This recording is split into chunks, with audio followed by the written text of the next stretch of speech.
भाई ध्यान से सुनना। अगर मैं कहूं कि आने वाली पूरी जिंदगी सिर्फ अगले 88 दिनों में कंप्लीटली बदल सकती है, तो शायद ये एक सस्ती घिसी पिटी मोटिवेशनल लाइन लगे, है ना? लेकिन आज हम बिल्कुल नो बकवास टोन में बात करने वाले हैं। देखो, दुनिया के ज्यादातर लोग इसलिए फेल नहीं होते क्योंकि उनमें किसी टैलेंट की कमी है। बिल्कुल नहीं। वो इसलिए फेल होते हैं क्योंकि उन्होंने एक एवरेज लाइफ को ही अपनी नॉर्मल रियलिटी मान लिया है। एक कंफर्टेबल लेकिन एकदम एवरेज जिंदगी। तो आज का ये एक्सप्लेनर डॉक्टर रोलन रॉबर्ट्स की book 88 days to any goal पर बेस्ड है। और हाँ, ये कोई आम बुक समरी नहीं है।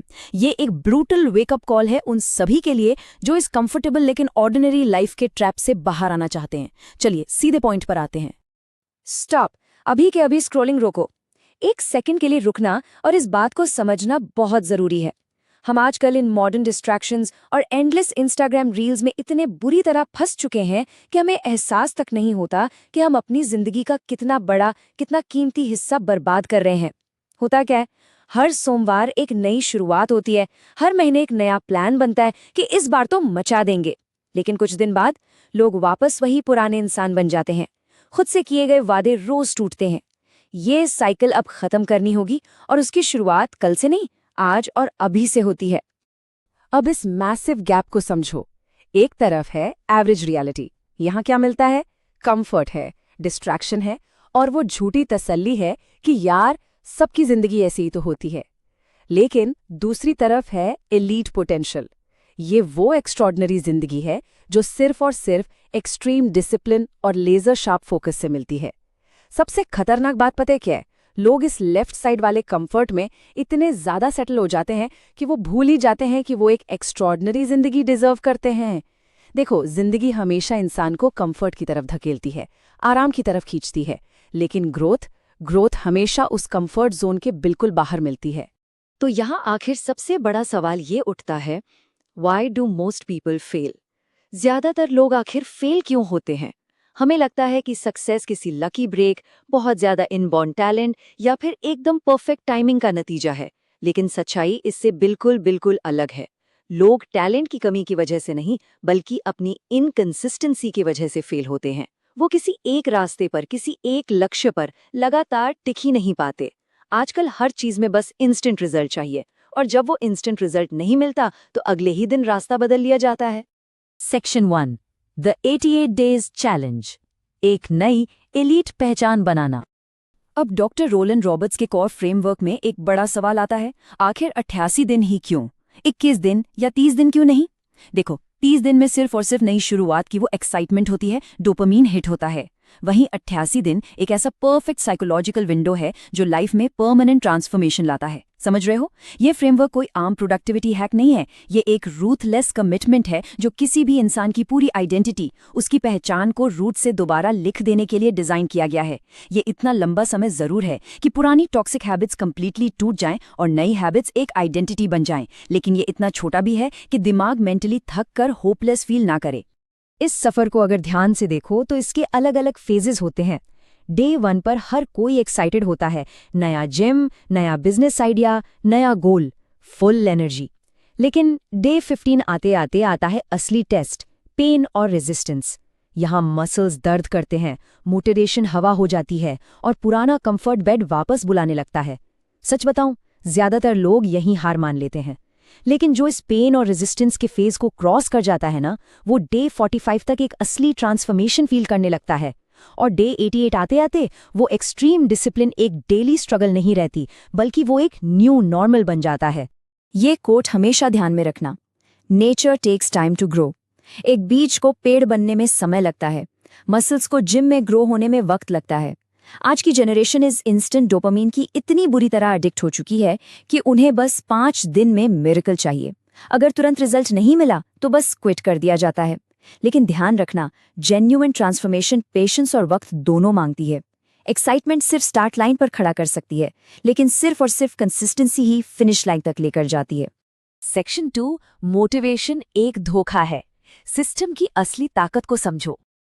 आज के इस मॉडर्न वर्ल्ड में हमें अक्सर लगता है कि काम करने के लिए एक मोटिवेशन या अंदर से एक आग जैसी फीलिंग आनी चाहिए। लेकिन सच बोलूं, इंस्पिरेशन के सहारे बैठे रहना एक बहुत बड़ा ट्रैप है। एक तरफ होता है इमोशन बेस्ड एक्शन, ये बहुत फ्रेजाइल होता है। इंसान तभी काम करता है जब मोटिवेशन हाई हो, और जैसे ही मुश्किलें आती हैं काम वहीं छूट जाता है। वहीं दूसरी तरफ है कमिटमेंट बेस्ड एक्शन। भाई ये एक अनस्टॉपेबल फोर्स है। ऐसे लोग अपने डेली मूड के हिसाब से नहीं, अपने बनाए हुए सिस्टम के हिसाब से काम करते हैं।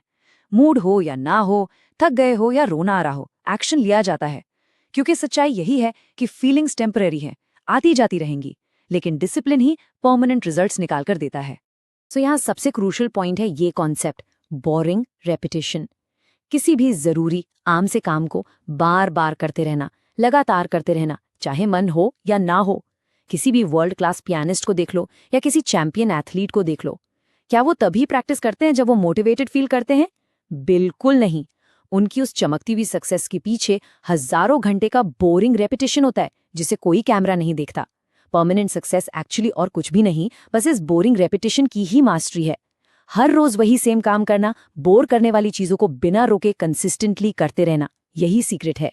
Section 3, speed over perfection. Over thinking के जाल से बचना। पता है, ये परफेक्शनिज्म असल में आलस यानी लेजीनेस का ही एक बहुत सोफिस्टिकेटेड वर्जन है। इंसान कहता है कि वो परफेक्ट प्लानिंग कर रहा है, लेकिन असल में वो सिर्फ एक्शन लेने से बच रहा होता है। एक तरफ है द थिंकर, ये पूरा दिन एंडलेस प्लानिंग करता है, परफेक्ट मॉर्निंग रूटीन ढूंढता है और सही वक्त आने का इंतजार करता है। वहीं दूसरी तरफ है द डूअर। इसका एक्शन मेसी है, बिल्कुल इम्परफेक्ट है। शुरुआत में इसने कई सारी गलतियां भी की होंगी, लेकिन इसने जंप लगाई। सोचने वाला किनारे पर बैठकर सिर्फ देखता रह जाता है, और इम्परफेक्ट एक्शन लेने वाला सीखकर, फेल होकर कहां से कहां आगे निकल जाता है।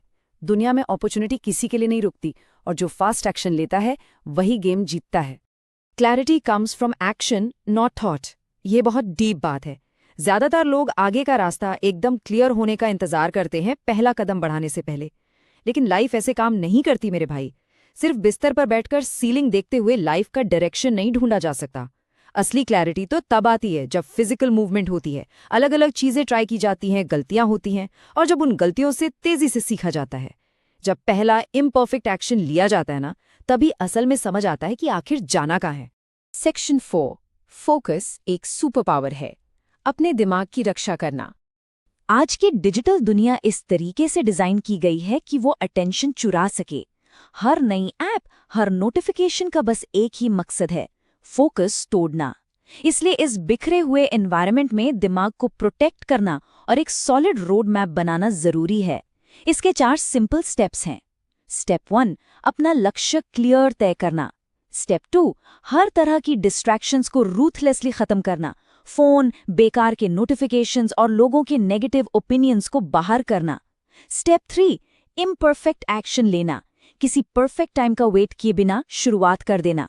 और स्टेप 4, असली क्लैरिटी पाना। जैसे जैसे एक्शन लिया जाता है, रास्ता और विजन अपने आप लेजर शार्प और क्लियर होता जाएगा।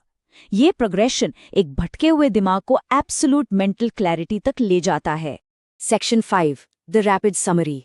सबसे हाई वैल्यू और जरूरी रूल्स। चलो, अभी तक हमने जो भी कुछ डिस्कस किया उसके सबसे ब्रूटल ट्रूथ्स को एक बारी में फटाफट रिकैप करते हैं, ताकि ये दिमाग में परमानेंटली सेट हो जाएं। पहला, बोरिंग रेपिटेशन को दिल से अपनाना। एक्साइटमेंट के पीछे भागने की जगह प्रोसेस और डेली रूटीन से प्यार करना सीखो। दूसरा, एक्शन बीट्स परफेक्ट प्लानिंग। हर वक्त सोचना बंद करो और शुरुआत करो, चाहे वो इम्परफेक्ट क्यों ना हो। तीसरा, motivation is weak, discipline is absolute. अपने रोज बदलते मूड का गुलाम मत बनो, अपने बनाए सिस्टम पर पूरा भरोसा रखो। और आखिरी, डिस्कम्फर्ट इक्वल्स ग्रोथ। अगर कोई चीज आज मुश्किल लग रही है, थका रही है, तो समझ जाओ कि असली ग्रोथ वहीं छुपी है। यही वो सॉलिड रूल्स हैं जो एक ऑर्डिनरी इंसान को एलीट बनाते हैं। और हाँ, इस एक्सप्लेनो को खत्म करने से पहले सबसे जरूरी काम की बात, एक बोनस इनसाइट, जो कि है द नंबर 1। हाँ, सिर्फ एक। अगले 88 दिनों के लिए सिर्फ और सिर्फ एक सिंगल टारगेट चुनना है। होता क्या है, एक ही साथ हर चीज जीतने की कोशिश में लोग अपना फोकस बांट लेते हैं और बहुत जल्दी बर्नआउट हो जाते हैं। ऐसा नहीं करना है। पूरी एनर्जी, पूरा अटेंशन अगले 88 दिनों के लिए स्ट्रिक्टली सिर्फ एक सॉलिड गोल पर लगाना है। बाकी सब बैकग्राउंड नॉइस है। तो आखिर में बस ये सबसे बड़ा सवाल पूछना, अगर हमारा एक फ्यूचर वर्जन आने वाले सालों में जो हम बनेंगे वो आज यहाँ हमारे सामने आकर खड़ा हो जाए, तो क्या वो इस आज के फोकस और मेहनत के लिए हमें शुक्रिया कहेगा, या फिर आज के आलस और उस कंफर्ट जोन के लिए जिंदगी भर कोसेगा? फैसला हमेशा खुद का होता है भाई। जिंदगी आखिर में वही मिलती है जिसके लिए आज डिसिप्लिन दिखाया जाता है। डॉक्टर रॉबर्ट्स के फ्रेमवर्क का यही कोर है, और ये एक्सप्लेनर यही क्लियर करता है कि उस एवरेज लाइफ से बाहर निकलकर एक एक्स्ट्रा ऑर्डिनरी लाइफ की तरफ वो पहला सॉलिड कदम बढ़ाना आज क्यों इतना जरूरी